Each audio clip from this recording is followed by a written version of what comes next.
Pastor Ray Frank, Syracuse Wesleyan Church. Today is Monday, January 23rd. Hey, in our worship services, we've been talking about the Beatitudes. We are on the 6th Beatitude. Blessed are the pure in heart, for they will see God. Well, what does it mean to have a pure heart? Certainly not going to explore all of that here in just a Monday morning musing. Part of it, I think, has the idea with integrity.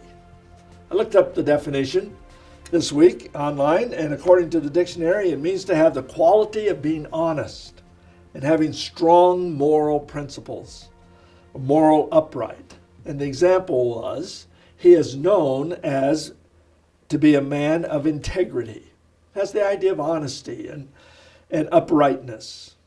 But interesting enough, another one of the definition was the state of being whole and undivided. I want us to think about that concept of, can we have a heart that's undivided? In other words, totally focused on God alone. Well, I want to suggest to you that only God can do that in our hearts. We can't give ourselves a pure heart. We can't keep our focus and determination by our own will and our own decision. It has to be something God's doing within us. We tend to think of heart purity as having right actions. Always being honest, loving our neighbor as ourselves, serving God, going to church, helping the poor. All of those things are really good and wonderful things to be a part of our life, but the real issue is at our heart. God is concerned about our activities and actions, but his focus is on what's in our heart. It's not just about obeying him, but more about loving him. The Pharisees were great examples of those who did all the right things for all the wrong reasons and were full of corruption. In fact, they were the ones that ultimately led the effort to crucify the Messiah. But they were pure on the outside. Well, so the battle for souls is found in our hearts. The heart can be overrun with evil or lust, or it can be purified by the Holy Spirit living within us and having full control of us.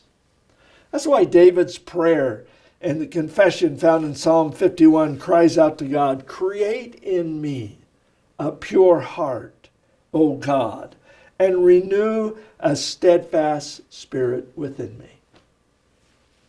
Well, he recognized that he could not purify his own heart. Only God could give him a clean heart. I want to quote a devotional that I read some time ago from Dennis Kinlaw. He said, "A heart at peace will not be found through human effort. All of us try to get there by our own effort. We crank up our devotional life, deciding that we're going to do more, give more, and be more. But to our dismay, we find that our effort is a dead-end street. As hard as we try, we cannot release control of our own lives. The I inside of us will not kill itself. It is subtle and clever, and it will always find a way out through religious sentiment or with religious methodology. There is one, however, who can bring peace to us. And there is a grace that will come if we trust him for an undivided heart. That one died on the cross to get the battle outside of us, and it is his sacrifice that enables us to be set free.